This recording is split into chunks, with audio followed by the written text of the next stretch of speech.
Welcome everybody to the latest edition of the Inside Track. Fabulous guest this morning, Jack Burton. How are you? I'm good, thank you, guys. How's yourself? Yeah, very well, thank you. And as always on Ser6, my trusty sidekick, Rob Handy. How are you? I'm good, mate. I'm good. I've made it to week 3, so I must be doing something right. Thank you. Absolutely, you've not been disciplined or removed just yet, so let's keep that going. So Jack, really good to have you on. Obviously, you're the owner of Fit 24, managing director, owner, group of 3 clubs up in the North East. Do you want to give us a bit of a background in terms of who Jack is, sort of career, and what you do now? As I said, just a gym owner, guys. I think obviously, but the problem is with that is More that than that. It's got quite a big range on obviously that, hasn't it? Started probably 14, 15 years ago now, just obviously at the bottom, obviously working my way up. Done most roles I'd probably say within the industry. Coming out of COVID, opened up a second club, and obviously about 10 months ago, my third club. We'll probably have to get into it, guys, as we go along, like the journey and the history and all that kind of stuff of it. I don't want to bore you with it too early on. Well, I love your story because it's almost gone from right from being young to going right. This is what I'm going to do. I've got the confidence because you're not old now. You know what I mean? So quite often when you get a gym owner, they've been in the industry 25 years, but you almost went in straight off and went, I'm going to own a gym. This is what I'm doing. And obviously you've learned as you've gone. And I think it's a fabulous story and something people from outside looking in sort of go, actually, that could be me. Mm-hmm. Yeah, I mean, I always laugh and joke, guys, like I've never had a job, for anybody else really, or not one that lasted a significant amount of time. Fortunate, I guess, I think with anything, there's always an element of luck as well, like sort of right place, right time, kind of right position that I was in myself to obviously take like an opportunity on when it arose. Being completely honest, when I was very young, the idea of like going to a gym and stuff like that was kind of alien to me. I was very much into like my comics and that kind of stuff. Yeah. Not very good at football. Tend a little bit better at rugby, and then just sort of had a bit more of an interest that developed over a period of time in sport, which obviously led to health and wellness and so on. And I think it was 2010. I think I started like in the fitness industry after dropping out of college. Not doing great in school, and then just sort of obviously started from there. Started at the bottom, and then obviously just went from there. When you started in the industry, did you always plan to own facilities, or did you just see yourself going through the motions as a manager in various sites? No, I think obviously I went into like the fitness industry kind of bland. Got a job at a gym, started obviously working underneath somebody else who turned out to not be a very good operator. I think they was relatively new to it as well, so obviously it's not a big sort of shame there, but for me it was all about like I just naturally took to engaging with people. And it just sort of obviously spiraled from there. Ended up obviously getting into like personal training quite early on. Again, like I was good just because of engagement. When I was younger, the idea of social media and stuff, I think had just sort of started kicking off around that 2010, 2011 mark. And I think I always laugh now when I say like, God, if I was the right person with the right amount of confidence back then, and I started, like doing YouTube and just even if it was a terrible recording video, but even just basically telling people like what I'd done, I'd probably been one of the first people to start doing it, but doing it on this journey of like growing a gym, going to multiple sites and so on. So I kicked myself a little bit for not doing that, but again, like I feel sometimes as well it's good because I see a lot of people now that claim that there's so much pressure from having them social media influences and always having to stay on top of it, which again, if I had to do that, probably the business might have suffered, so no, it's all good. Cool. But I think I like the fact that you got this story that you sort of you say you weren't particularly academic, you weren't particularly got into the gym. At what point on that sort of journey did you go, do you know what, I can do this better than them? And I think, because I can imagine as a young person to suddenly go, right, because let's be honest, your clubs aren't small. So to that first club to open, you must have needed to obviously one generate the funds to do it, and obviously someone to trust you to do that. So you've obviously got something there that makes you go, actually, I can open this and I can invest, and I can get other people to either invest or I can get the money to do this. At what point did you go, this is for me? I can do this better. I think being completely honest, like my ability to like work in the gym, run a club, like that kind of thing, that was probably there or thereabouts. You know, for me, Yeah. it was. I think I underestimated like quite a lot of the business side of things. Luckily, you know, I've always had support. Like my mum and dad, they've been involved with me since right at the very beginning.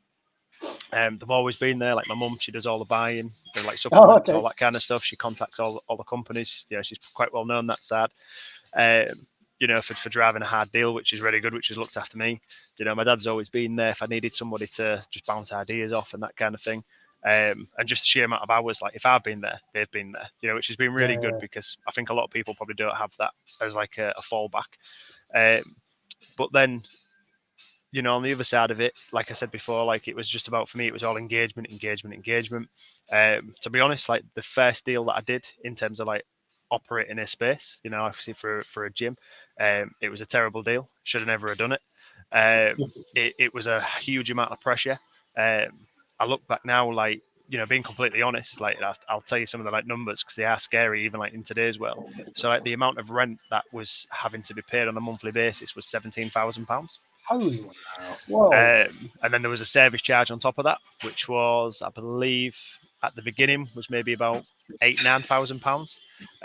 Towards the latter end of that location was about 11. Wow!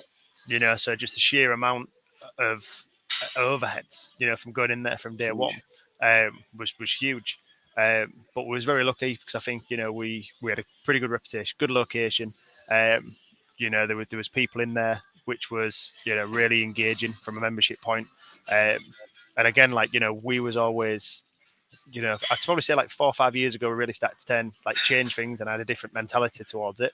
But I would say for the most part, for the early part, I was just a gym owner that was constantly working in one gym, constantly just doing things within that one gym.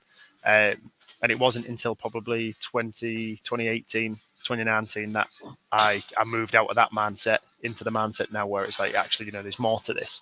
And obviously, what flipped that, Jack? What do you think made you go, actually, there's more to this, and we can do 2, 3, 4, and obviously I know you've got grander plans even further. What flipped to make you go, actually, there's an opportunity here?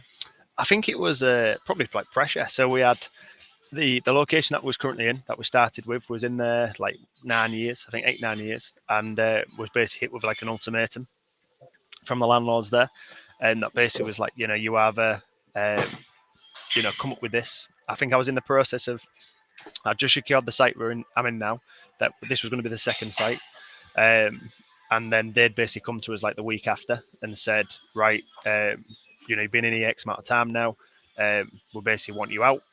Oh wow! We're going to give you like 30 days notice to leave. And I was like, no, I'm pretty certain that you can't do that. You know, we're in this lease. But they basically tried to like bully us really into a position. Luckily, one of my friends, training partners, is a pretty good solicitor. So he was on it straight away for us protecting the business. And then again, like in the back of that, I remember there was like probably a 2-day period where he was kind of saying like, "What are you going to do?" And I was just like, "Oh, I'm just at home with the dogs. I have no idea. I'm just going to bury my head for a little bit." But I remember it was just went to bed one night, got up the next morning, turned up in this place with my tool bag and my few bits and pieces, and then you know, just continued this process. Yeah.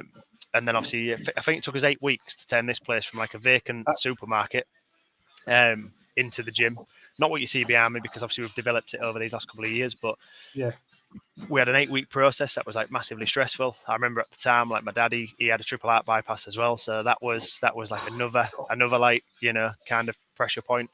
But then, you know, at the same time, like we had massive clarity sort of arose because I was able to then look at that mindset that I had previously in this other location and realize that there was just so much like negative pressure around it from being in this position with like high rent, service charges, that kind of thing, to then looking at this unit and being like, you know what, like this is such a better acquisition, such a better space. Did your model change, Jack? So did you take like pricing points and the service delivery? When you moved to the new place, did you suddenly go, actually, we need to do this differently? Or did you pretty much just go, do you know what, we've got all that right.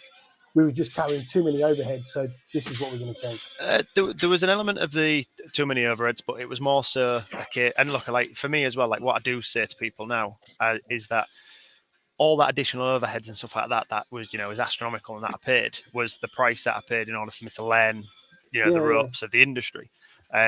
So like I learned the do's, the don'ts, and all that kind of stuff. And look, it cost us a lot of money, but we was able to at the same time build up quite a good reputation within the city. So it come to, I think it was about 2 weeks before we opened, and then it was funny, we had like a complete turnaround on the older unit, and basically they'd offered us to continue staying in there at like a different rent period, and I was just like, no chance. Like the amount of stress and pressure that you guys have tried to obviously apply to this is ridiculous. So we basically, you know, I'd shut the doors. I remember handing the keys back in. The opportunity for this unit allowed me to, all the things that I'd seen that was like a mistake in the build, it was a mistake in the flow of the gym, all that kind of stuff, was able to then miss here and obviously plan around it, build differently, build it so it was more efficient, more effective, larger reception space, all that kind of stuff, which I believed we needed. And then obviously, you know, was open for, I think we opened this site July 2019. It was open for 7 months, and then COVID come around, so that was great. And then we just, you know, that took us up to that point. Wow. So you basically went into COVID 7 months old as a relatively new gym. Yeah, into COVID. So you said your second one came off the back of COVID. I kind of sense that you're a fan of stress because you've had some pretty tough moments, and then you straight off the back of the biggest pandemic we've seen as a nation. It's let's open another gym. Yeah, well, like, do you know what? It's quite funny. So we'd been open like the 7 months, got hit obviously with COVID.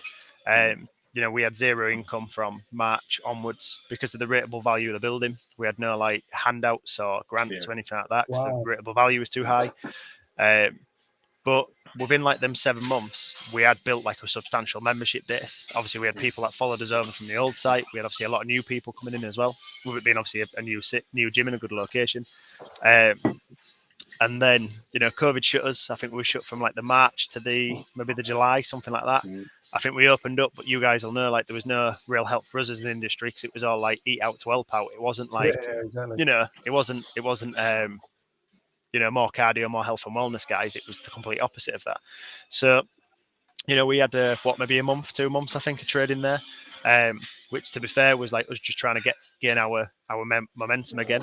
And I remember like COVID, I think none of us kind of like realized what it was going to be. I remember like when we was told it was going to close, I remember like, you know, we're not big drinkers, but me and a couple of the staff, like there's a pub not too far away, and I went and bought them like 4 pints, walked back with them, sat down with them while the club was closed. I was like, well, let's have a beer, guys, and I'll probably see you in like a week or 2 weeks time. Little did I know, obviously it was going to be like 3-4 months, whatever that was. But yeah, like fast forward a little bit from there, I think it was later on that year, 2020, we obviously then moved forward, opened up a second club with a friend Luke, and you know, if we were set to open, I think on Christmas, in the new year, we set to open on the 2nd of January. So we did the build process. Yeah, so we did the build process while COVID was in force, because obviously you could still do construction and so on. Got the gym ready, pushed everything, got it open, pre-sale, all that kind of stuff, which obviously was hindered again by it because nobody really knew what was going on. We opened on the 2nd of January and then closed on the 4th of January. And I was just sat there like, I remember sat there like, bingo. great start. I remember that time. Yeah, terrible time for the industry, but I don't know anybody else that opened up a club on the 2nd and then shut on the 4th. Like it just must have been the most terrible start for a new club in history. But yeah, I think, you know, trying to skip through COVID, I know it was a bad time for many of us, but then we got to like April, reopened, and, you know, went from strength to strength. So was the second site something you already had your eyes on, or was it an opportunity that came about through lockdown? You found the venue Well, a guy had got in touch with us for a site in the city centre anyway, which was a different site that I was looking at, because I always knew that a city centre site would work. That was where the club number 1 was, and we had a good membership base there, so I was quite keen to move back into that because obviously I had the data and the numbers of how many people didn't move across with us. So I knew there'd be a good membership base there, and I knew from what I'd learned from obviously like building my own club from the ground up that would be able to do the same, obviously going back and better again. And then an opportunity come up for obviously the unit that it's positioned in now with Luke, and then went forward from there. Nice. And then in terms of, so we'll come on to the industry experience in a moment in terms of your thoughts, but in terms of the third one, what brought about that? Was that an opportunity, or are you just going, okay, now we've got the 2, it's time to expand, we want a bigger business, this is now the opportunity? Yeah, I think it's a lot of it's like having a feel for the right site. So we'd visited loads of different sites over like say for example the last sort of 18 months. Seen sites that would probably still make a good gym, but never really had that feeling behind it when I went home thinking about it, that kind of stuff. Seen this site as it is now, and again, even like in the start of this one, like you mentioned about pressures, like there was a few ups and downs and things like that. I think there is with most obviously sort of new starts and new projects and so on. Whether it was to do with third parties or issues with like construction and things like that. I know the guys who was like doing like work outside of our remit and our fit out, not necessarily for us, but for the building, entire building itself. They had issues with like electrics and all that kind of stuff. So my guys was turning up, traveling from Hull to see him, which is like 2.5 hour drive, 130 miles. They'd turn up, they'd get there expecting to do like a full day's work, what was supposed to be like a 10 to 12 week fit out. And then you'd have, their guys clocking off at like 2 o'clock and saying they can't do anything more with the power. So our guys are stood there going, well, it's December and we've got no light. So like, how do we continue this build? So there was like incurred costs, slower build times. We had to put it back a little bit. Obviously that's wall to wall like techno gym kits at that point, and then realizing that we've got hold on a minute, you've got like 3 weeks, and then you're gonna have like 5 or 6 techno gym wagons turn up with I've done a club before where you've literally had the kit inside and they still haven't put the flooring down, and you're like going, guys, this can't. And the kit supplier is going, there's nothing we can do. It's got to come. So you end up having this kit on the gym floor, and then you're trying to work everything else around it. Rob will know better than me, having worked for Core and all that. I've done a few of those late installs, particularly the development sites, student accommodation, turning up where there's just hundreds of builders and tradesmen still in the room where you're supposed to be building the kit. So you can try and plan for it, can't you? But if things go wrong, things go wrong. So. This is again like I was going to say, guys, it's just part of the learning process that I mentioned before. I think like even like now, like we're looking at 2 different sites for a potential 4th. And again, just the mindset, the process is different, as we're moving through this. There's lots of other kind of thought processes that I now go through before I just sort of go ahead with something. And like I say, with this one, I literally turned up with my own tools, my own thing. Like, what can I do? Like, how can I go? I think I built my paintbrush in one hand, screwdriver in the other. Let's see what we can do. Mate, I think I built the reception myself. I fitted the mirrors. Other bits and pieces, like I've fitted mirrors. I've got a real fear of glass, and so you can imagine when you're lifting those things, because they're really heavy, aren't they? You're just waiting for the thing to crack, and it's just awkward. But I remember, like I've said, every site, I'm like, right, not doing anything, and the next thing you know, like I'm doing something. Like it's just, but it's good. I guess the strange thing with you as well, Jack, is because obviously I've not known you that long, but obviously just the club that I've seen. There's so much development gone on since I was there probably 6 months ago, and you're like going, well, okay. So when you then go into the new one, you're not just taking that original idea, you're taking all these new things that you're creating in your current clubs that are going with it. So you're not going in there going, oh, we need this space for the gym floor. You're suddenly going, okay, we need this for the saunas, we need this for the training zone, we need this. So suddenly that idea that you'd have normally gone in and gone, I need this space, suddenly going, actually, I need space for this, and this. So the properties you're looking at, the decision must be a lot harder because of what you now become, in essence. Yeah, I think like if you look at like the last 3 years, like the journey that we've been on, I remember like say for example like two years ago, I remember just going somewhere for should we say like an experience if you like, and When I was in the changing rooms or toilet there and I was drying my hands, I'm like, right, I'm drying my hands on these like nice fancy Dyson hand dryers. I'm just like, oh, how much nicer is this then? And straight away I'm thinking, when I'm in the gym and I'm drying my hands on the ones that we have in there, they're just that as good. So I remember the first change that I made was like, I come straight in, I'm like, right, this needs to change. And it was then, that mentality of how you do one thing, you need to do everything. And then over like the last, I'd probably say like 18 months, the next thing was like, we've got the guys in from Technogym, a friend of mine, Johnny, who works for him, got him in. And I was just like, right, this is what I've done with this Dyson hand dryer. I know you laugh, but imagine I'm going to go through the whole process now, like right front to back. We started like the treadmills. As I'm looking at it now, we started with the treadmills, bikes, like full cardio. Fit out got swapped out into the free weights. Right the way through, we've repurposed and rebuilt what used to be 2 studios into one larger studio now, so we can do more advanced like sort of levels of training and coaching and things like that. Well, your new training studio looks amazing. I know you were building it sort of when I was there, and the pictures of it does look really smart now. You've done an amazing job with it. I think I was lucky. I got invited by Technogym to go to Italy, to see what was going on there. I've been to America once before, and like while I was on holiday, and I was like, I'm gonna go and have a look at some of the gyms and see what's going on there, because I was always aware that people was always like, these places are like 5, 6, 7 years ahead of us. And then obviously when I've come back, I've been able to put a little bit of what I've seen back into the clubs, which people have responded well to. We've just recently fitted saunas and ice baths and all stuff like that into independent changing rooms. So you've got, like a very relaxed space for both people to get that recovery side in. What I've said is, I think the best thing to sum it up is like over the first 10 years of my journey in this is fitness was becoming fashionable.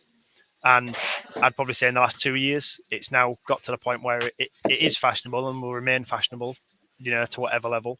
But then you've also got people now that are getting massively educated themselves, and they're coming into the clubs, with an experience, with a background, knowing how certain things work, knowing what they want, and everybody's had an online coach at some point. So from an establishment, you've got to, I think, be up there. And I know a lot of places, like coming out of COVID, sort of like shut the doors and windows and was like, well, we aren't going to reinvest because we don't know if this is going to happen again, and we need to keep this war chest, and just in case it happens again and so on. Where for me, I was like, well, we are in an industry that is service at the end of the day, and if you go to a gym that's a terrible standard, that's got very poor equipment, and the staff aren't interested and they're not engaging and all that kind of stuff, you're gonna soon start to drop down the level of importance, obviously, for your members. And again, like we've seen some good growth in the last sort of 12 months. I think like I know one of the club stats, like sort of off the top of my head, because I've just recently done it. I think coming out of COVID, the first year we had a 25% growth, and then I know in the last year we've had a 33% growth at the same club. So like like you said, like the clubs aren't necessarily small, so on them percentages, like the number growth is pretty good. And I think what's nice to see as well, and when I was talking to you before, Jack, was you invest, and what that's allowed you to do, you've allowed you to put your prices up, you've allowed to justify that sort of thing, because a lot of people are looking at it going, we can't put prices up, and you well know in Rob's independent gyms group, there's always a conversation about price with and I know you're a big believer in you charge what you believe the value of your clubs are, not charging just because Pure Gym's down the road or whatever. You offer a service and you agree, and you put your rates up accordingly. We've invested, but talk us through your mindset, because it's a really interesting mindset. This one was in terms of invest first, then put the price up, and I thought it was a really clever way you guys looked at it. Well, again, it was like say for example, one of my biggest mistakes, I guess, in business after being in it, for like over a decade now, is that traditionally we'd never look at an annual price increase. So it would always just be, this was the price we started with. This is still the price 5 years later. Nothing really changed. But obviously over them 5 years, if I was to go into the shop and really be switched on and think about it, but like normally when I go to the shop, it's to sort of deload for 15-20 minutes before I go home. But I just never noticed that the price of things went up, and it was always a conversation. It's always been there. The gas has gone up, the electric's gone up, this has gone up, bread and milk's gone up, whatever it would be. But I just never sort of took that into the workplace, because again, I was kind of living as that independent gym owner, one gym in his place all the time, doing everything. And then coming away from that, obviously when we've then obviously reinvested quite heavily recently, and I've been quite key keen on looking at what other people are providing as a service and so on. I've seen obviously like such a big difference in what people want, what people are after, what people obviously are willing to pay for, you know, and the differences between them. You mentioned like pure gyms and things like that. I've been for a look recently with one of my team around another club, which is like a competitor, if you like, in the area. Yeah. And it was just like, it's just soulless. It's kit's dated. It's I really struggle. Like I'm getting a tell from a guy and he's showing me where the fire exits are, more so than showing me where like certain areas of the gyms are and things like that. And I'm just like, if all goes wrong, that's the way out. Yeah, and I'm just like, I'm thinking like the tour is just vastly different. Like my guys are genuinely interested in like who the people are, what they're interested in, you know, where they've been before, what their experiences have been like. How can we make sure that we can make a promise that that doesn't happen here? And you know, I don't think any gym is going to be the right gym for everybody. You know, we've had. I'll circle back to obviously the question that you asked in a second, but we've had people like members that have come and, you know, they talk a good game, shall we say, but then, you know, the low paying members, and then, you know, we've put the price up and they're the first to complain. But then, you know, I'm kind of sat there going, well, look, I've been to these other gyms in the area now. I see what they operate. I see how they operate. Sorry, I see what they've got in there. You can go there and pay £20 a month if you want, but I know you're not going to get your best of health and fitness out of that particular facility or from that team that operates there. You know, where you come here and just the difference in quality of equipment with having the techno gym stuff is far higher. You know, we have a conscious effort to make sure that if something goes out of order, we get it fixed ASAP. You know, with a club with over, you know, 2.5 hours of members, you're always going to get some cable goes or something like that. But a lot of the stuff, like we've just got things in place now where we jump onto them as soon as we can. Techno gym have full service plans with us. Them guys are in making sure that things are on top of and kept clean, you know, clean and tidy. And you go back to the investment thing that you originally said. You know, the latest investment, we had a small kit delivery yesterday, a new piece of pure strength, some more new benches, some more fixed bars, that kind of stuff. But you know, and the one before that was like the saunas and the ice baths for both female and male. But for me, it was like you've always got to, you know, provide the proof as to why beforehand.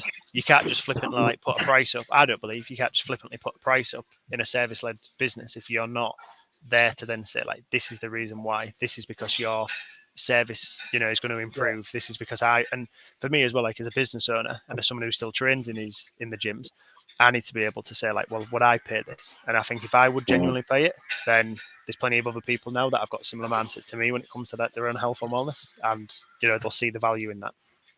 I think it's scary how many gym owners are scared about people leaving because of a price point, when in actual fact, if they flipped it like you guys are doing and go, okay, we get our service right, we get our club right, we get it looking right, and we able to deliver, because ultimately no one joins your gym because you've got a great technique. I mean, it is a lovely club. I'll give you that, Jack. It's a very nice club, but they're not necessarily joining for that technical gym bike, or they're joining because they want to achieve a goal. Now, obviously, your sales process is very robust. It's all about goal driven, what you're trying to achieve. Brilliant. And that's what they're joining for. So if they're joining for an aim at the end of it, charging them 40 quid rather than 20 quid, it's that whole thing. If I can achieve your goals, how much is that worth? Well, it's priceless. And that's what a lot of gym owners fail to realise. They put so much emphasis on they're buying the kit, they're buying the club and everything else. And what you've done is they're actually, I want to create an environment where they can achieve their best. If I create the right environment, they achieve their best, they stay. And that allowed you then to put those prices up. Because I know when we were talking, when I first came to see you, it was you were undergoing that. This is the last bit of our, and then we're putting the prices up. And and I don't think you had a massive, because it wasn't it wasn't like £1 either. You shifted the prices quite significantly, and you didn't get a massive drop out at the end because you've done it the right way. No, so we went from being £24 as like a standard price, or 28 if you had like the premium one, where you get a little bit of extra for the extra £4. And we changed all the legacy members, all the premium members, past members, they went up to £32. So some of them people saw an £8 increase in the membership. Then anybody who come on board as a new member, they had two options to pick from, which was $35.99 and $42.99, with a joining fee as well. And you know, when people come to us now, like they get a full club tour, they get shown around, and this is still a developing process that we're still putting lots of effort and lots of time into. But for me, it was a case of like, look, the kind of members I want and this is like still the ultimate goal, is imagining my changing rooms. If I can put, 2 deodorants, some nice like vanity bits and things like that out on a Monday, and I can go back there on a Friday, and they haven't been stolen, then I've got a very good client base. That's a great measure, isn't it? Do your members steal from you? For me, it's a massive measure because, we've had it in the past where, like I say, cheap memberships, lack of support when we're able to like put new investment in. We are able to like develop it as quickly as I want to. I'm going other places and seeing what's going on. You just physically as a business, you can't do it. And then for me, it was like, like I'm not getting out of bed to have a mediocre club. So for us, like we lost 97 members. That lost out on our service because they chose to go somewhere cheaper. I think we've had probably a few of them come back since because again they've seen the reinvestment I've put in 12 months later. But again, like this month, January, we've had I'd probably say this is the first like January we've had coming out of COVID, which people haven't been worried and scared about. What's going to happen, is COVID going to come around or something like that? And membership now you're paying a joining fee. And it's almost non-negotiable because, like for me, that measures your interest as a member. Like, are you going to respect the place or not? And then obviously your price point is minimum $35.99. And again, it's that: are we the right fit for you? Are we the right fit for you? Me and myself, I spent some time on reception. We had 4 guys come in about a week ago, wanting to pay £20. I said it's non-negotiable, guys. Like Pure Gym's the place for you. Like you go there.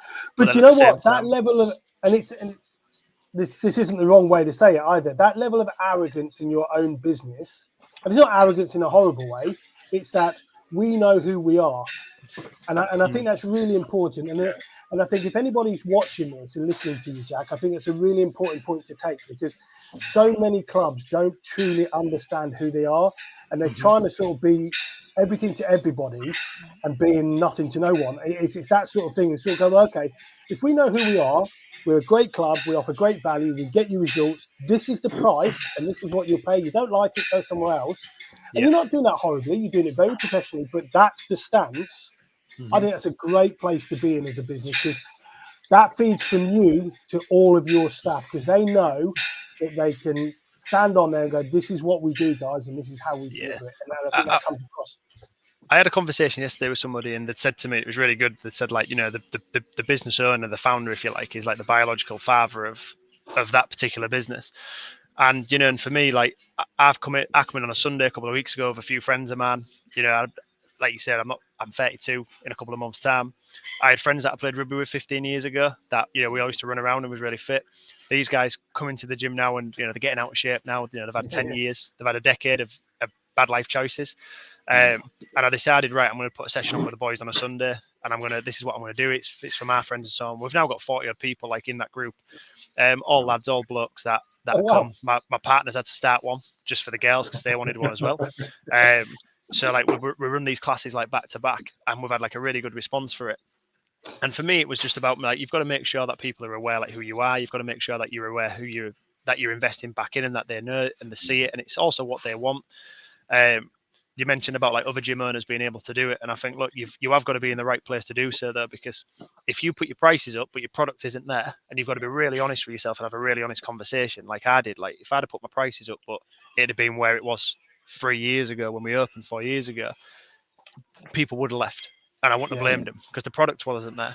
But because I took the hit first and I was like, invest, then it was able to go, okay, this is then the price increase. And obviously this is how we're going to move going forward. And again, there is a massive difference between, for me, the kind of member that pays because they've got a value in like the health and wellness and they want to obviously speak to you and they want to engage with you.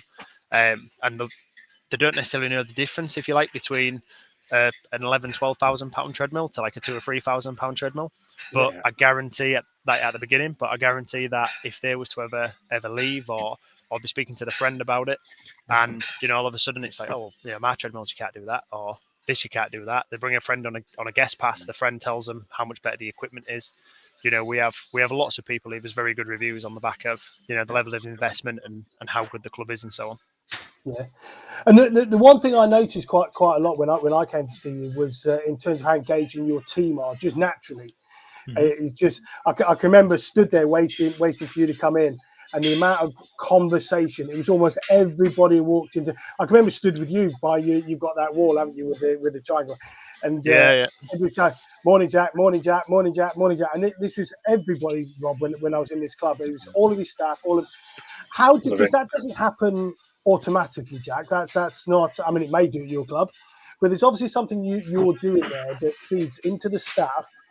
That obviously then feeds into the members. That you've got this great relationship with your members, but also the staff are very, very intuitive with what's going on in the club. Yeah. What would you guys do as a club or a management team to breed that sort of environment? I think you've got to make sure that you invest in the staff, and not just from a point of like, I'm saying like paying wages and all that kind of stuff. It's got to be about time. It's got to be about, making sure that they're all, hyper aware of what my goal is, or what the club owner's end goal is going to be. I say end goal, just common practice, or what it should be, what the belief should be. When it comes to myself, like from an investment point, I think we have like 3 or 4 mechanisms of like bonus structures and things like that are all based around, like, say for example, like one of them being when you're doing a club tour. The way I look at it is that the better the club tour, the high percentage chance that member's going to sign up. And also the better the club tour from an engagement point in terms of like finding out who you guys are, what you're after, where you've been before, what your pain point was there, what you didn't like about being there, what you're looking for in a new club, solidifying that, where we can promise you that you're not going to come in to find 9 out of 10 treadmills broken down one day. Yeah. All that, albeit that I will say, like we have a massive issue with Stairmasters at the minute, but you get them fixed and then literally 24 hours later there's something else gone wrong with them. But for me it was a case of we build out a process over the last couple of months, over the last probably 12 months or so, where it's right, this is a good idea, I want the guys to engage. The better success that these guys have with like a tour, normally then gives you a better level of joining fee and a better level of obviously member buy-in. So then it was a case of, right, if somebody signed up and they've, say for example, paid like the highest tier of joining fee and the highest tier membership, chances are that tour that person's had has been a very engaging one. So I was like, let's look at a way to like reward that member of staff. So there's like a yearly pot that is then built up, which is all based upon X amount of people, whoever signs up, whatever joining fee they pay, there's then like a mechanism based upon the amount, which then goes into this pot. Nice. On February the 7th of every year per club, that then gets paid out to all the staff and like divided between them. You've then got levels that's built into like base levels of membership that I would like to then achieve and retain. And if that's then hit and retained on a monthly basis, there's also then another mechanism for an hourly bonus to then be paid. So on top of their hourly wage, they then get a bonus paid upon obviously what level of live members we've got. And then obviously then you've got your bonuses like here and there that are for individual staff and so on to sort of work towards. So it keeps them engaged, it keeps that conversation going, because you've not only got your salary to sort of sit in a fair line of go, oh, well, I earn this on a monthly basis. It's also someone's just walked in at 5 to 8, I finish at 8 o'clock. But if I do a fantastic tour, it's going to be worth me staying that extra 15, 20 minutes. Yeah, exactly. The other thing I liked when I sat with you and your team was, it was I can't remember the kid's name, but it was pretty much, he wants to do this, so this is the training we're going to give him. I don't know whether he's still with you, the young lad. Yeah. But it was almost, he wants to do what I'm doing, so I'm going to develop him. And the whole mindset, it wasn't like he's come to me, and it was, I can see something in this kid. It feels like he's going to be brilliant. I'm going to back him to the hilt to be brilliant. And I love that approach. Now, whether he turns out to be as good as you, Jack, is a different matter altogether. But the mindset behind that is, I've identified this, identified that. And now, his role was nothing to do with where he wanted to be eventually. He had a lot of big steps to make. But you were still at that point going, I've got to give this kid a chance because he really is showing that he wants to. And I loved that. It was almost going, we've got to give this guy a chance. We've got to let him show how good he is, and that doesn't happen often enough, I don't think. No, there's I mean, like the same kid has been with us now for it must be getting on for like 3 years, something like that. And I think he started when he was 17. I think he is. So he's maybe even 16, maybe even younger. I couldn't believe how young he was when you introduced him. He was really young, but he's he's good. Like, he does put the effort in. He's a young guy. we all make mistakes. Like, I know when we have like staff training and things like that, I sometimes try and catch the guys out by, I'll say to them, right, guys, like every time you do a club talk, like, can you guarantee me that you give the best ton, you say all the right things? And they're all sat there like waiting for someone to put their hand up and be honest and go, no. And then I'm the first one that goes, well, I don't. So I don't think any of you do. Like, just be completely honest with us, because all of this is a learning curve. You know, and for him, like, I remember like when we started like this next process that we had, which was, you know, working with an outside company for the first time ever, and like sort of actually gathering data, calling them at the right time, like putting effort into that kind of side of it, because all of our growth has always been organic. And we was like, well, imagine if we could get the organic as it is, but then also have this other robust system that we could then build, which is then the outreach side of it and so on. So obviously we've gone about sort of doing that, and we're still treading water with it at the minute. But I remember he'd had like, say for example, I don't know, maybe 130 leads or something like that. And I remember like him coming to me going, no, I don't think the data is very good. You know, I've been making these calls. We'd put him in an office. So he was off the gym floor at this point, because, you know, that was the right thing to do, we thought. So he's in his office, you know, he's got X amount of data in front of him, says all the data's bad. You know, I'm making sure I don't swear here, making sure the data's really bad. And then one day, like, he was off, and I thought, you know what, like, I'm just going to start calling for this data and just seeing what it's like. Bearing in mind, I've never done a call in my life, so it was like, the first one was like, hiya, yeah, how are you, kind of thing. But anyway, like, that day, I think I'd signed up 10 people, like, over the phone. And I'm just like, hold on. So the data's not bad for a start. Maybe we're just going at this in the wrong way. So then that was on, say, for example, I think a Monday. He was back at work on the Tuesday. On the Tuesday, like, I made him sort of stand there and then watch me make calls on this data that he should have been doing. And I think I got another 6.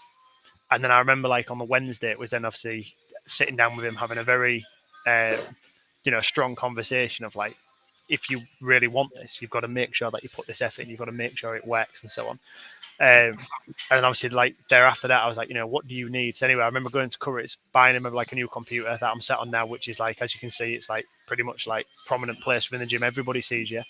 And it was a case of, no, you're not going to go in an office anymore. You're going to be in front of the rest of the team. Everyone's going to make sure everybody's held accountable for what they're doing.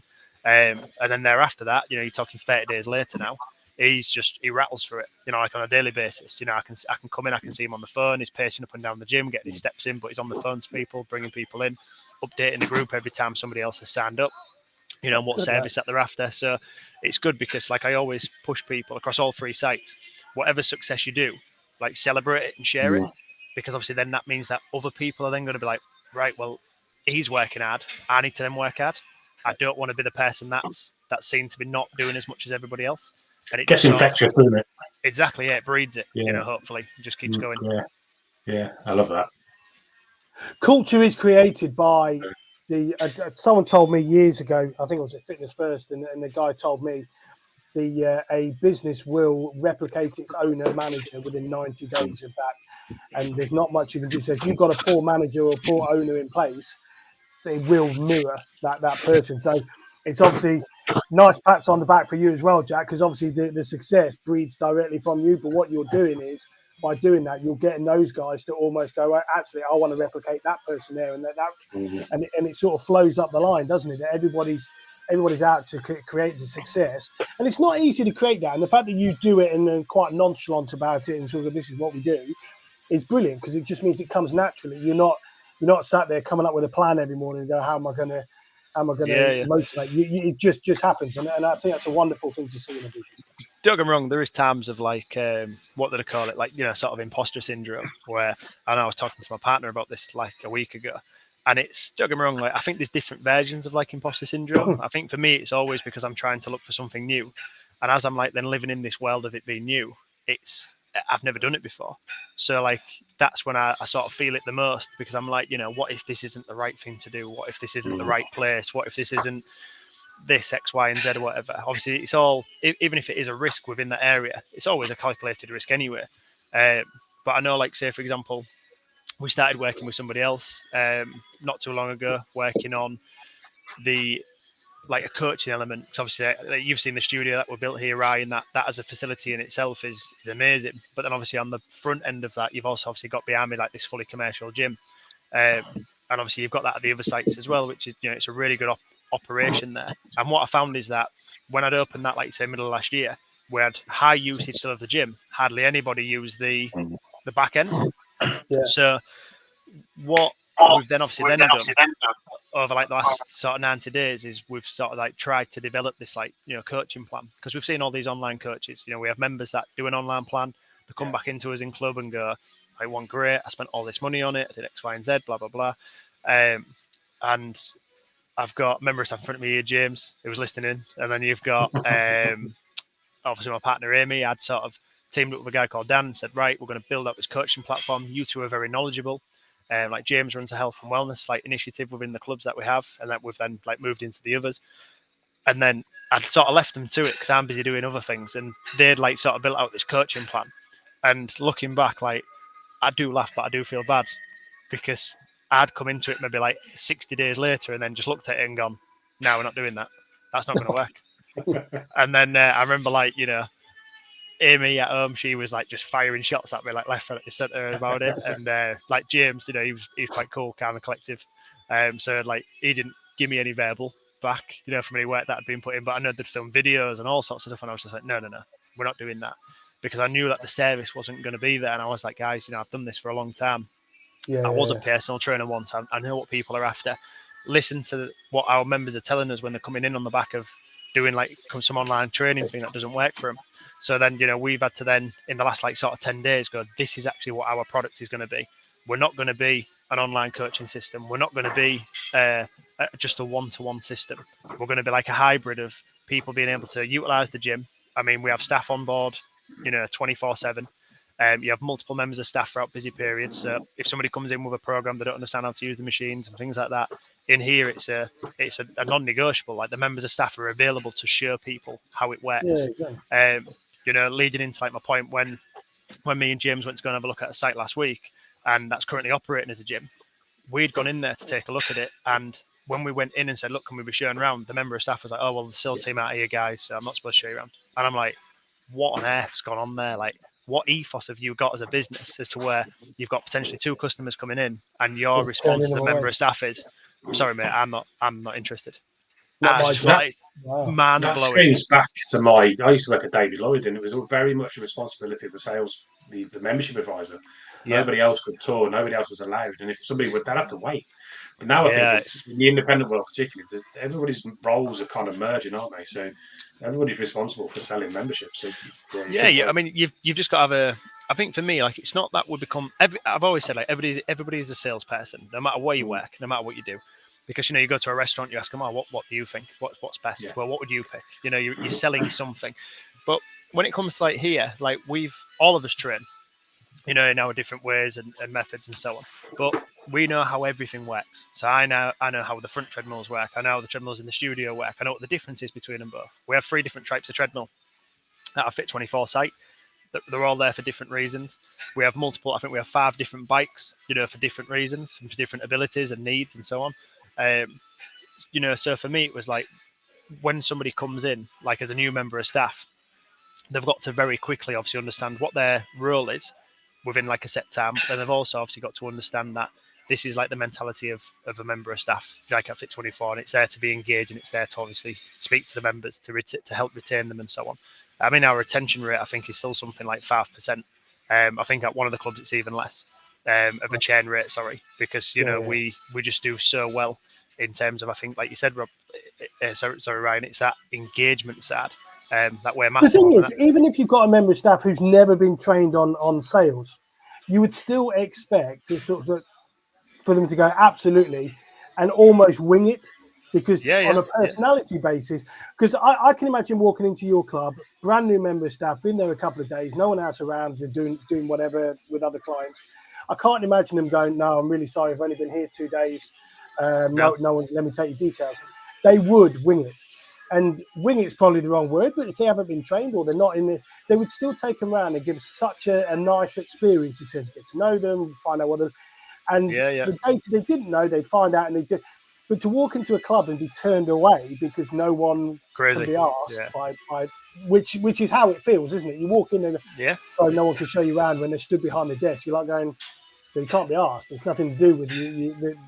You just don't want to. That's the point. And that's the impression it gives, and it's not great. So it's dangerous. But you look at you look at like your pure gym models and things like that, and like they're trying to go staffless. They're trying to obviously get rid of people. You know, like with all the best will in the world, like you could have the best kitted out gym going. You know, you could have like techno gym wall to wall. You could have all sorts of like interacting things all over the studios and so on, and pillars and whatever.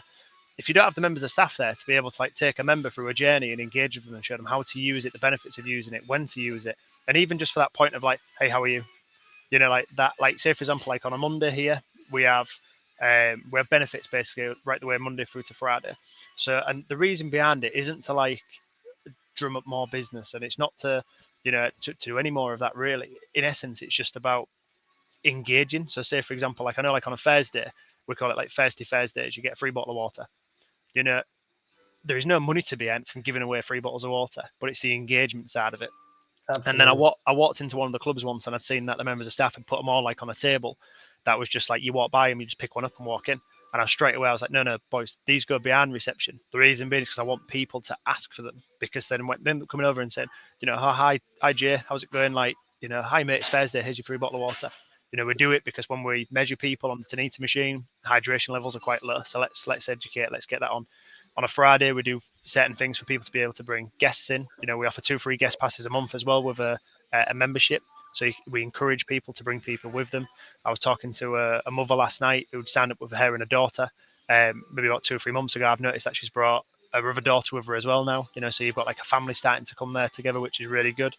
There's all these little things that I could, you know, probably reel off to you, which are just.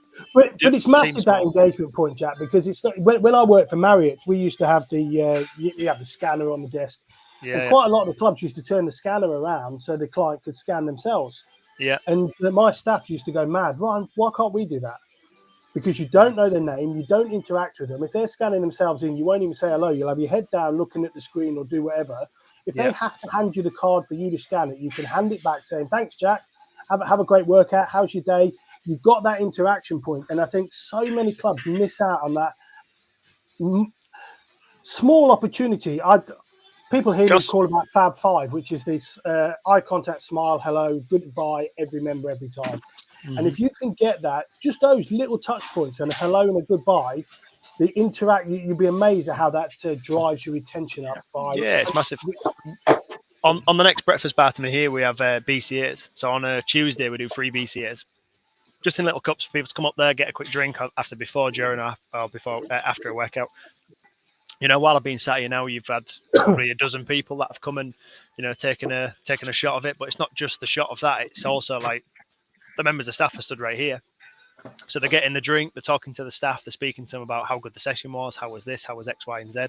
On a Wednesday, it's Wellbeing Wednesday, so we do free coffee for anybody, so people can sit here, they can have a coffee. You know, you're like, I come in this morning, and you know, just before we started recording this, I had to kick half a dozen people away because they're all like getting involved with a conversation about what's what and what's going on, and you know, what done at the weekend, all that kind of stuff. But again, it might seem like little things, but it's just that constant engagement point that, you know, it'd be interesting as well to know, and it's probably quite hard to quantify, but I know you're doing this from an interaction point of view, but the amount of people that are introduced to, because you've got quite a big, I mean, obviously you can't see it on your camera, but your reception has a pretty big range of products behind it. So I can imagine just by those freebies, it introduces a lot of people who wouldn't normally interact with those sorts of products, like the BCAs. I mean, normally a general Joe Blogs wouldn't have a clue what they are, what they're for, anything else. You're now creating a conversation about that, what that is, and now people are buying those products on the days that it's not free. So although you're getting the interaction out of it, I can imagine your sales have increased just for the fact that you've done these things as well. You know, we do well. I think, to be fair, like it seems like for most places, like gyms wise, it seems like it's a bit of a secret for them to sell products, like protein products, supplements, that kind of thing. Because you walk into most gyms, they just don't do it, or they do it very half-heartedly. And you know, again, I think they do miss out, you know, on that touch point. Because again, like you look at it from a sales point, you're making a sale, you're making some money, but also it's an engagement. You know, members coming in, they want to know like the benefits of, well, what's the difference between these types of protein? What's the difference between these pre-workouts? And again, you look at it 5-6 years ago, you had people that was coming in just blindly trusting people and saying, oh, well, I'll have a scoop of this like Jack 3D, not knowing that there's like traces of drugs in it, where no negative drugs, where now, say, for example, we have like a whole shift from like, say, for example, 4:30, 5 o'clock, the people that then come into train after that, they're going, guys, like, I want your non-stim pre today. It's a bit later on. I want to go to bed tonight. They're more educated. They're not just like going to put 400 milligrams of caffeine in at 7 o'clock on the night, think they can train for an hour and a half, have a sauna, and then go home and sleep like, by 11 o'clock. So, with that increased level of engagement, there's also an increased level of education constantly. That obviously needs to be going because people are asking them frequent questions, which is really good. I mean, one of my friends, Liam, he started working for us a year ago, come from the prison service. So no experience when it comes to a gym, but is one of my most proactive members of staff. While I've been sat here now doing this, I've not seen him once, but I know he's in there somewhere, keeping on top of the equipment, calling Technogym, speaking to the engineers there, making sure that things are adjusted, moved, put in the right place. He pretty much lived next door to me while I was here for like the first 6 months, and he actually helped me build and open up my third club up in Seaham. So his experience in the industry is one of just like providing that service. So again, what I think I do see is like so many managers now just don't, or club owners don't actually invest not just money, but it's the time into the staff to make sure that they are engaged on the same level as them. I always find, and this is scary, and I've had this conversation quite a few times. For some reason, and I don't know why, it might be in other industries as well, but in our industry, we seem to hire someone and expect them then to be brilliant at interacting with people. We expect them, they've got a gym qualification, brilliant, they're all teched up, they know how to deliver a personal training session, but we don't train them on the business, we don't train them on customer service, we don't train them, we just expect someone to turn up with a personality, but also we expect that personality to be the same as ours. So it'd be like me coming to work for you, Jack, and you suddenly going, all right, just get on with it. Now, my outlooks and everything else on how I would act behind the bar and everything may be different to yours. And so if you want me to be like you and be like the rest of you staff, you've got to train me in that way, but they don't. They just dump this person on the reception or on the gym floor and suddenly expect them to deliver this service that is Fit 24 service without the training. And it just amazes me why they expect it. It's a shame. The thing is as well, we interview people all the time. We're interviewing again today for a role, and in the last lot of interviews, we interviewed somebody that we offered 2 people a position. The person who come with just gym experience in terms of he trained in the gym, he knew how to train, keep himself fit and healthy and so on. He's turned out to be remarkably good, like really good, like engagement side's good, engaged with the staff, laughs and jokes with myself, that kind of thing.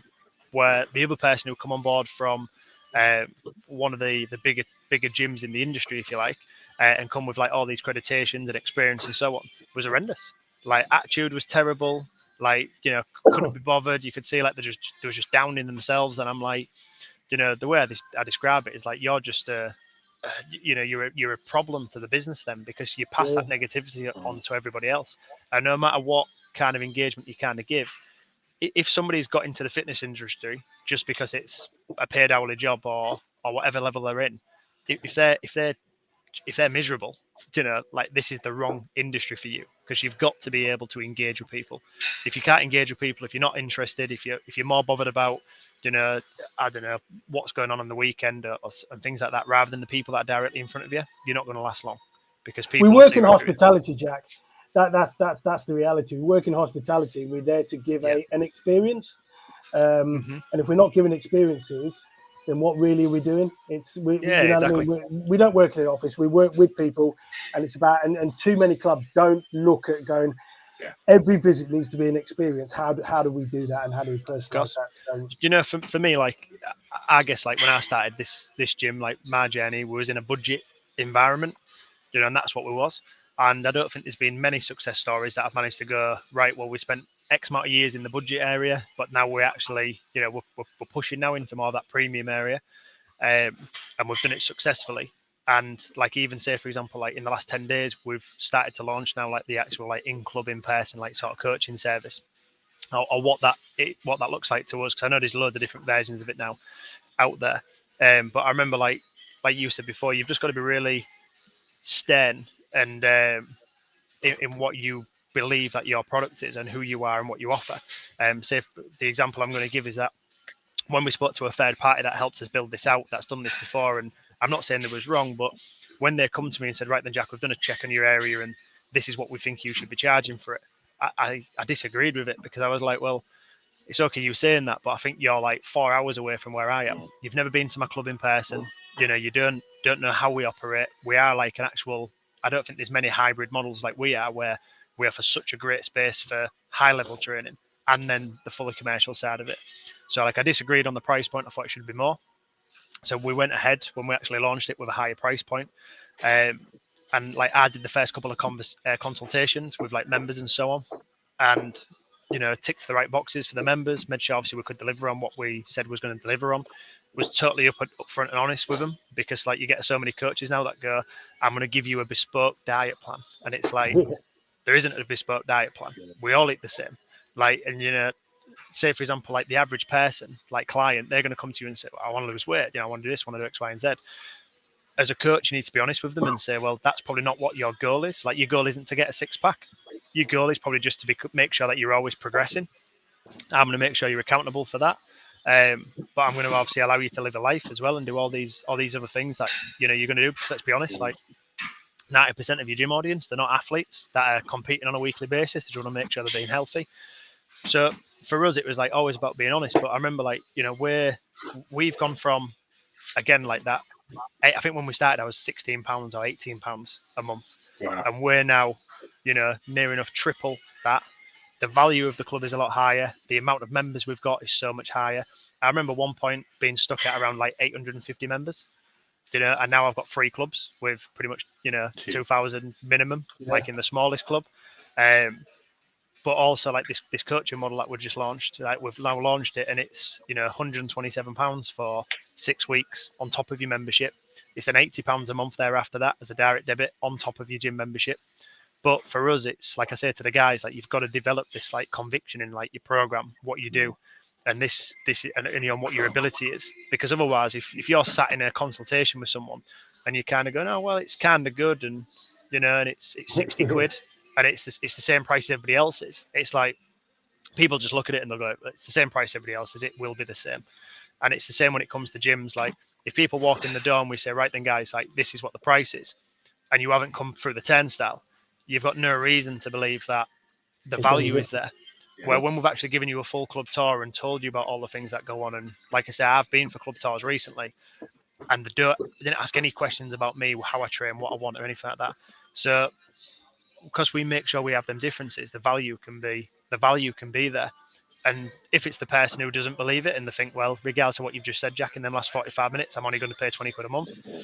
Unfortunately, like we'll have to say no to you, but the next person who comes in, you know, they will see the value, they will pay it. And there'll be enough of those people that do see that value to obviously make yours a successful business, which is what it's all about. Now we could talk to you for ages, Jack, but funnily enough, that's actually a whole hour done. So what we're going to try and round it up a little bit here. Yeah. In terms of, pardon me, just a couple of points. If someone's looking to open their first gym, or they're looking at you and going, oh, God, they do some amazing stuff. What would you say is probably the one or two things you would take as the main things for them to look at or to take on board? I think if you're going to do it, you've got to do it. You've got to go all in, like massively, because like the industry is hard. It depends obviously how you view the word hard. It's so competitive. You know, there's other good people that are in the industry. Like I would say that, you know, it's easy to say there's not many of them. Like in Hull, you know, we have a vast range of different gyms and independents and stuff like that. Like the independents are great at what they do. We've got a small group, like sort of PT place that run by a local boxer, TC60. His place is really good from what I've heard. You've got an Ultraflex around the corner, which is like from a bodybuilding standpoint, I believe. Yeah. It's just a super place to train. So you've got some good equipment there, and you've got that they've really built like that mentality of like, right, I want to be a bodybuilder, I want to go in there. And you know, at one point, like that, you know, that was me as well, like, you know, 12, 15 years ago. The idea of having like, you know, bigger muscles was great. That's all I kind of got out of bed for. So, you know, I can look at that and I can go, that's a fantastic place for what it is. You know, you mentioned before, like what Fit24 is, I know what it is. It's for people that want to be fit, want to be healthy, want to run, want to lift some weights, want to do a broad range of things. So to answer your question, I'd say like you've got to know what you're going into the industry for. If you go in there just to be another small group PT and that be it, then you've got to realise, well, am I going to end up working in this, or is that my initial plan to go in there? If I'm going to go into like being a bigger gym, and I'm going to try and offer it to the masses, I've got to make sure that my equipment hits the point, hits the mark as well for what people are looking for. Because if you've got a pure gym down the road and you've got maybe a David Lloyd at the other side of you, then where do you sit in that? Because you can't be too close to the pure gym because people will just continue going there. You also can't have the same model of like a David Lloyd, because you're probably not going to get the level of the small interactions that people obviously then look at from or people don't get from like a giant like that, if you like, because everybody just eventually gets classed as a number. Fantastic. Any questions from you, Rob, before I ask the last one? The only one that's been sticking in my mind, you mentioned the fourth club. What's the big aim for Fit 24? What's the big grand ambitions? I'm getting to the point now where I've got people that are asking if I'd like to take a look at their club, the current club that they have, and look at potentially maybe a rebrand, and obviously sort of like everything that I've got here. I've had a few people come down to site and they've taken a look and they've seen. Sorry, guys, members walking by. So they've seen what I do and they've come down. They've had a training session. They've seen obviously what the club like sort of ethos is and like how I would measure success and so on, and value. And some of these guys are stuck on that price point thing.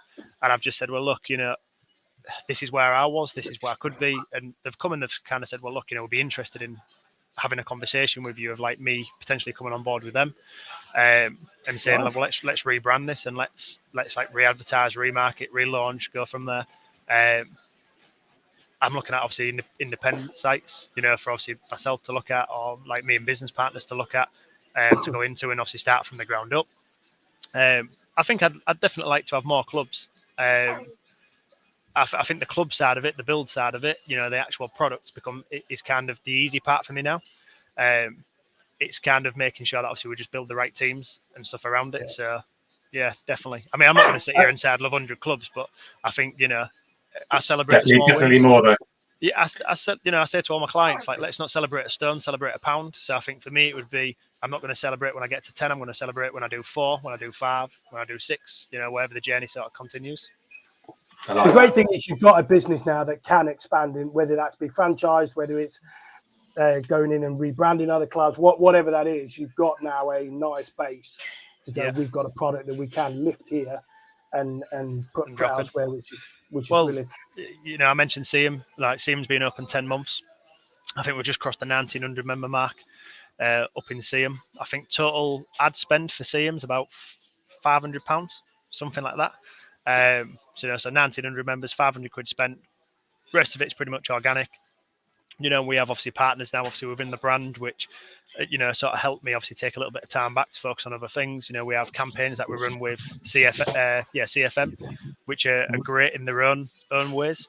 Then obviously we've just recently started working with FMA, which obviously are different again, like in their own ways. But for me, it's I never take something else on without forgetting like where we started. So obviously you've within the business, within any one of them, if you're looking at club number 4 or a takeover or whatever it would be, I've always got to first look at like the organic growth. What would the organic growth rate of this business be? Let's base it up on that. And then whether if you then have additional effort that comes from like your CFM, your FMAs, your staff, paid ads, that kind of stuff, all that stuff is just, it's on top of, I always plan for the worst, if you like, which is just your organic. And then obviously anything else after that is then obviously, your profit, your cream on the top. Absolutely. And one final question we ask everybody, Jack, is in terms of what motivates you. What is it? A person? Is it a goal? What gets you out of bed in the morning? I was going to probably the funny answer is like, I have got quite a large sort of Marvel DC superhero collection, which costs an arm and a leg. But no, I think it's, what it is, guys. Like I do love like success. I love the small wins. When for me, like when look, I've opened up clubs now. I've opened up 2 clubs now, and when I've opened up like both clubs, it's been almost like an anticlimax for me. Like the actual club opening up, it's been an anticlimax. You've had your pre-sale members come in. I'm looking at them thinking, well, what did I expect, from this? Because I expected people to come and use the chest press, to use the treadmills and so on. For me, I get, like I said then about, I think so many people go, well, I'm going to open up a gym. I'm going to open up a business. I'm going to start this. I'm going to start being an online coach, personal trainer, and I'm going to get 100 clients. And I'm like, where's one? You know, where's like 2? So like for me, say for example today, if I do a club tour and that club tour is fantastic and someone who pays the joining fees, pays the membership price, and they leave like really happy with the service that they know they're going to get, that for me is a massive win. It gives me that buzz for that day. You know, it's the same for all my staff. I mentioned before, like I make sure the staff are engaged every day. Like every one of the managers from the clubs has to put a report into like a main WhatsApp group, which is shared between all the clubs, which is this is what we've done today, this is what the team's done, this is the successes we've had. They also shared the negatives. We've also like today, I know one of the clubs has lost 2 members because they've relocated to Barcelona, but they've left us 2 fantastic reviews off the back of it. So, you know, it's a case of like I always say to people, like, look, all right, we've lost 2 members there, but they've had a fantastic experience with us. It's been really good. This is how we move forward with it. At the same time, we'll probably sign 2 or 3 people up today. You know, and again, it's kind of always obviously make sure you celebrate them small wins because slow is fast. You know, you sign up 1 additional person per day. You know, let's just say, for example, to finish on, if you're a club owner and you go, right, well, we sign up 300 people a year anyway.